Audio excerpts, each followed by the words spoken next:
তো চলে এসেছি এক্সেলের আর একটা ক্লাস নিয়ে। লাস্ট ক্লাসে আমরা টেক্সট রিলেটেড ফাংশন দেখেছিলাম। আজকে আমরা যেটা দেখবো সেটা হলো ম্যাথ ফাংশন। ওকে, তো টেক্সট ফাংশন আগের দিন আমরা দেখে নিয়েছি। টেক্সট ফাংশন যা যা আছে নর্মালি এক্সেলের ভিতরে সেগুলো আমরা দেখে নিয়েছি। তো আজকে আমরা স্টার্ট করবো ম্যাথ ফাংশন দিয়ে। তো ফার্স্টে এক্সেলটা ওপেন করে নিই। তো ম্যাথ ফাংশনের ভিতরে অনেকগুলো ফাংশন রয়েছে। আমরা যেমন টেক্সট ফাংশন আন্ডারে অনেকগুলো ফাংশন দেখেছিলাম, সেমভাবে ম্যাথ ফাংশনের ভিতরে কিছু ফাংশন রয়েছে। ফার্স্ট যে ফাংশনটা আমরা দেখব সেটা হলো প্রোডাক্ট ফাংশন। ওকে, ফার্স্ট যে ফাংশনটা দেখব সেটা আমরা দেখবো হলো প্রোডাক্ট ফাংশন। তো এখানে আমি হেডিং দিয়ে দিই প্রোডাক্ট ফাংশন।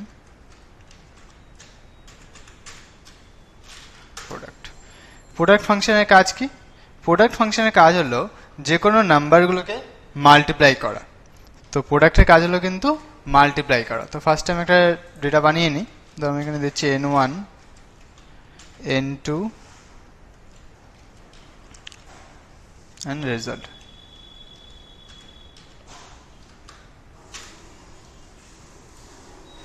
এখানে কিছু ভ্যালু ইনপুট করে নিচ্ছি আমি।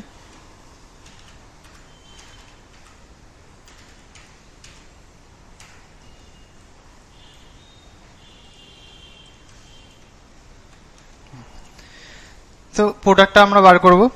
ইকুয়াল টু প্রোডাক্ট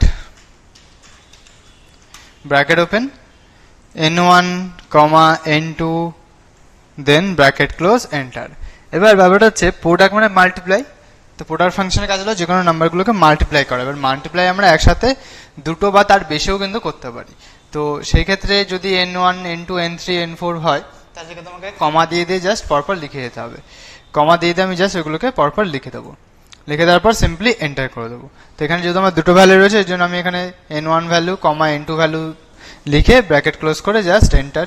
যদি আরও n3 ভ্যালু থাকে তাহলে কমা দিয়ে আরও n3 ভ্যালু সিলেক্ট করবো। আবার এইভাবে যে কটা ভ্যালু থাকবে প্রত্যেকটা ভ্যালু কমা দিয়ে দিয়ে আমাকে সিলেক্ট করতে হবে, দেন এন্টার। এবার আমরা ড্র্যাগ করে দেবো। এটা হলো আমার প্রোডাক্ট ফাংশন। তো প্রোডাক্ট ফাংশনের কাজ হলো আমার মাল্টিপ্লাই করা। ওকে, নেক্সট যেটা আমরা দেখবো সেটা হলো এবিএস ফাংশন।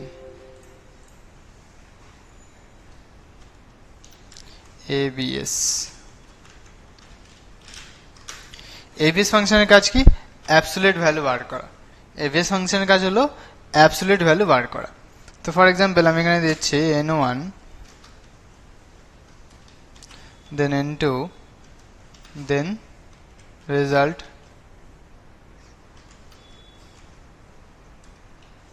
দেন এবিএস রেজাল্ট।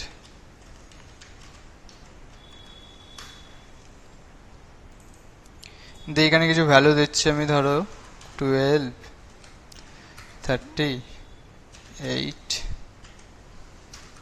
25। আর এখানে আমি ভ্যালু দিচ্ছি 35 63 18 আর এটা হচ্ছে 45। তো এবিএস ফাংশনের কাজ হলো বেসিক্যালি যে কোনো নেগেটিভ ভ্যালুটাকে আমার পজিটিভে কনভার্ট করা। যে কোনো নেগেটিভ ভ্যালুটাকে পজিটিভে কনভার্ট করা। ফর এক্সাম্পল আমাকে বললো যে n1 থেকে n1 এর যে ভ্যালুগুলো আছে তার থেকে n2 এর ভ্যালু মাইনাস করতে। তো এই ক্ষেত্রে আমার রেজাল্টটা কি আসবে? নেগেটিভে আসবে। কারণ আমরা জানি যে ছোট ভ্যালু থেকে বড় ভ্যালু যদি আমি আর মাইনাস করি তাহলে রেজাল্টটা আমার মাইনাসে আসে, তাই তো? তাহলে আমি একবার দেখে নিই। Equal two bracket open n1 value minus n2 value bracket close enter. তো অবভিয়াসলি এটা আমার মাইনাস আসবে। তো এবিএস এর কাজ কি? যে কোনো নেগেটিভ ভ্যালুকে ও পজিটিভে কনভার্ট করে দেয়। ফর এক্সাম্পল এমন কোনো ক্যালকুলেশন হলো বা এমন কোনো ফর্মুলাতে যেখানে আমাকে n1 থেকে n2 মাইনাস করতে হবে, সেক্ষেত্রে তাহলে আউটপুটে আমার মাইনাসটা চলে আসবে, তাই না? মাইনাস নেগেটিভ ভ্যালু বা নেগেটিভ রেজাল্ট আমার আসবে। সেই নেগেটিভ রেজাল্টটাকে পজিটিভ করার জন্য আমরা ইউজ করি এবিএস ফাংশন। তাহলে equal to ABS bracket open negative ভ্যালুটাকে সিলেক্ট করব ব্র্যাকেট ক্লোজ এন্টার। বা দুইগুলো ক্যালকুলেট হয়ে গেল। তো এবিএস ফাংশনের কাজ কিন্তু অনলি ফর নেগেটিভটাকে পজিটিভ করা। এমন না কিন্তু যে পজিটিভ ভ্যালুটাকেও আবার নেগেটিভ করে দেবে। এটা কিন্তু ভাইস ভার্সা নয় বা সুইচেবল নয়। ওর কাজ শুধু নেগেটিভ ভ্যালু যদি থাকে তাহলে সেটাকে পজিটিভে কনভার্ট করে দেয়। ক্লিয়ার তাহলে এবিএসটা? আচ্ছা, নেক্সট আমরা দেখবো এসকিউআরটি ফাংশন, যেটাকে আমরা বলি স্কয়ার রুট। এসকিউআরটি যেটাকে আমরা বলে থাকি স্কোয়ার রুট ফাংশন। যে কোনো নাম্বারের যদি আমার স্কোয়ার রুট বার করতে হয় সেক্ষেত্রে আমরা এই এসকিউআরটি ফাংশন ইউজ করে যে কোনো নাম্বারের স্কোয়ার রুট আমরা বার করতে পারবো। তো ফার্স্ট আমি এখানে নাম্বার লিখে নিই, নাম্বারস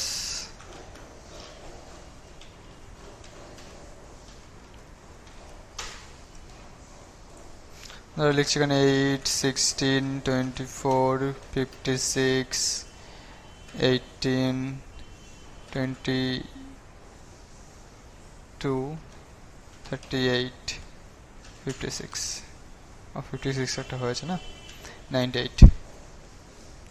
তো স্কোয়ার রুট কিন্তু প্রত্যেক যে নাম্বারই দিই না কেন তার পসিবল যে স্কোয়ার রুট ভ্যালুটা আছে সেটাকে কিন্তু বার করে দেয়। ওকে, তো এমন নয় যে আমি শুধু 16-এরই বার করতে পারবো বা 8-এরই বার করতে পারবো বা 56-এর বার করতে পারবো। তো যে নাম্বারে আমরা দেব সেই নাম্বারেরই কিন্তু ও স্কোয়ার রুট বার করে দেবে। তো সেক্ষেত্রে আমি দেখে নিই, equal to SQRT bracket open, যে নাম্বারের স্কোয়ার রুট আমি বার করতে চাইছি সেই নাম্বারটাকে সিলেক্ট করব, ব্র্যাকেট ক্লোজ, এন্টার। বেরোলো। এবার এটাকে ড্র্যাগ করে দেবো। ক্লিয়ার? 16 স্কোয়ার রুট 4, 8-এ 2.82 সামথিং হবে, 24-এর 4 হবে 4 পয়েন্ট সামথিং, 56-এর 7 পয়েন্ট সামথিং, 18-এর 4.2 সামথিং, 22-এর তাই 4 পয়েন্ট সামথিং, 38-এর 6 পয়েন্ট সামথিং, 98-এর 9 পয়েন্ট সামথিং। এবার যে নাম্বারই দিই না কেন প্রত্যেক নাম্বারই কিন্তু স্কোয়ার রুট বার করে দেয়। আচ্ছা, নেক্সট যেটা আমরা দেখব সেটা হলো সাবটোটাল।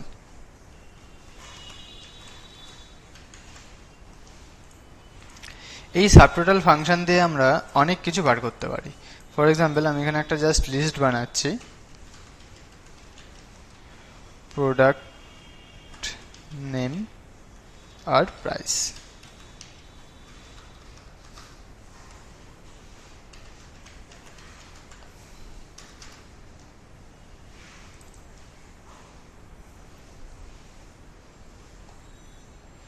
তো এখানে আমি কিছু প্রোডাক্টের নাম দিয়ে দিচ্ছি, প্লাস রিপিটেড সেটা, হ্যাঁ, মোবাইল, টিভি, এসি,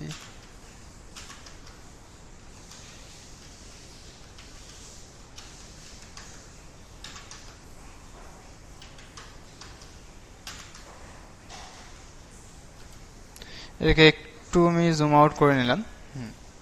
তো এখানে রিপিটেড কিছু আইটেম রয়েছে, আমি এটা একটু ভালো করে সাজিয়ে নিই। প্রাইসগুলো বসিয়ে দেবো আমি, 45,000, এটা ধরে দিচ্ছি 22,500, টিভি দিচ্ছি 15,999,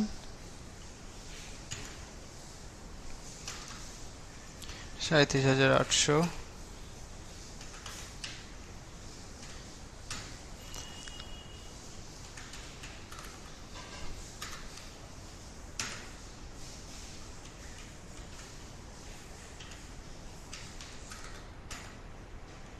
আমি ঝটপট এগুলো বসিয়ে নিই, তারপর আমি এক্সপ্লেন করছি জিনিসটা।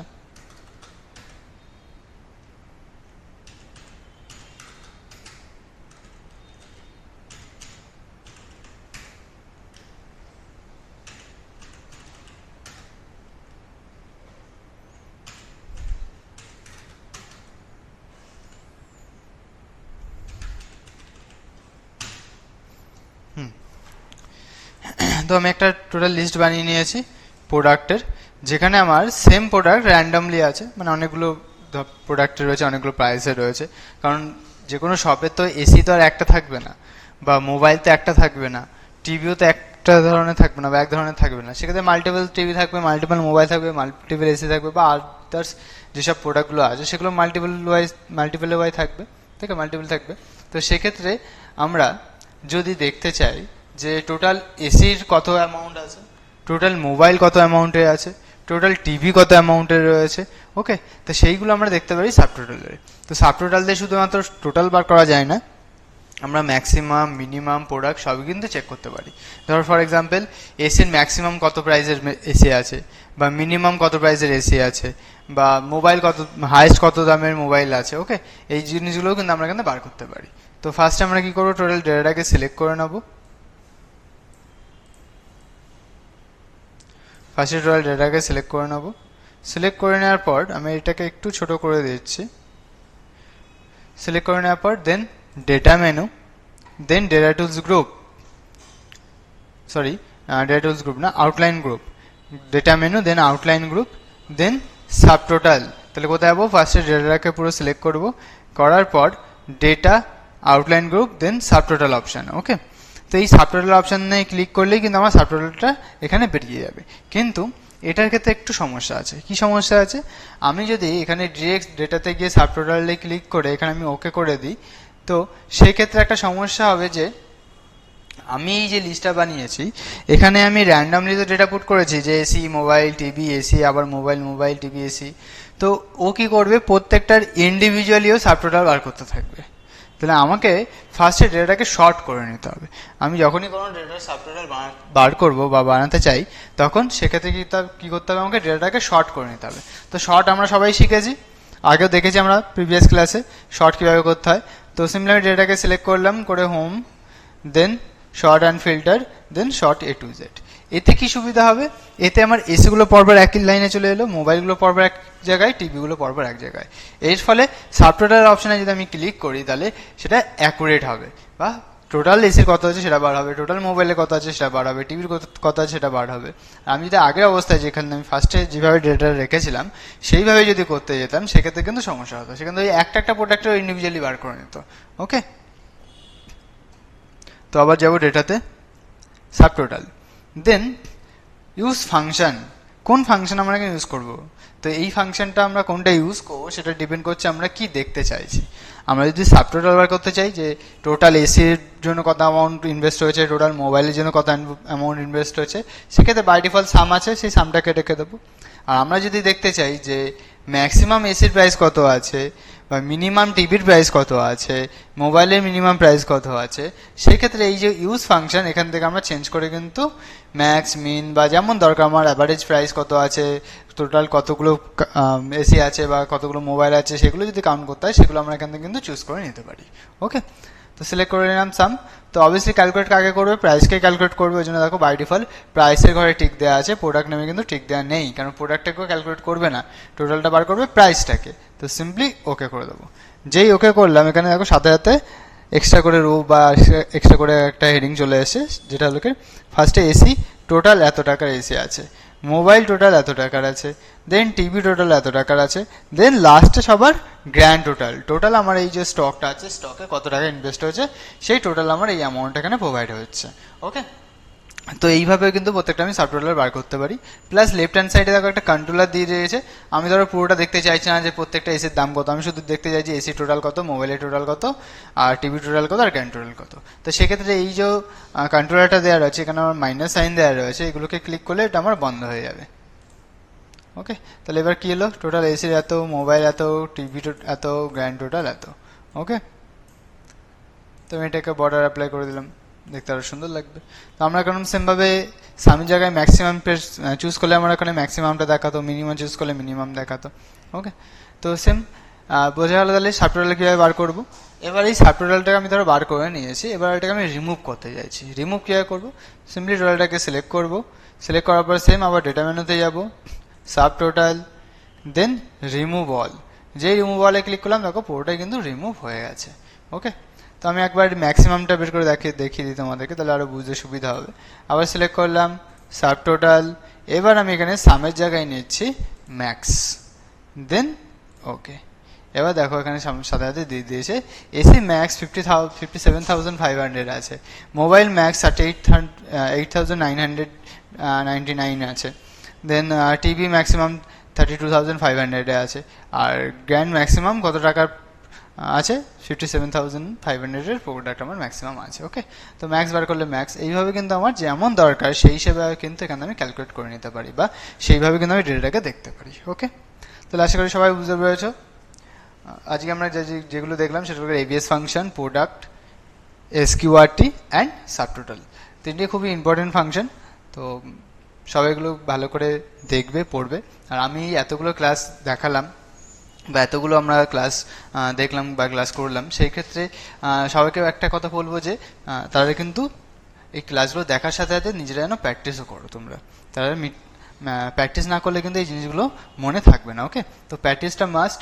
আমি শুধু দেখে গেলাম এখানে, তোমরা শুধু ভিডিও দেখে নিলে তাতে কিন্তু কোনো লাভ হবে না। তোমাদের কিন্তু নিজেরা প্র্যাকটিস করতে হবে। নিজেদেরকে প্র্যাকটিস না করলে কিন্তু কিচ্ছু হবে না। তোমরা চাইলে আমি যেভাবে এখানে ডেটাগুলো বানিয়েছি সেই ডেটাগুলোকে নিয়ে নিয়ে ভিডিওটাকে পজ করে সেই ডেটাটা বানিয়ে তোমরা তার উপরে অ্যাপ্লাই করে করে দেখতে পারো। ওকে, তো আজকের ক্লাস এই পর্যন্তই, দেখা হচ্ছে নেক্সট ক্লাসে।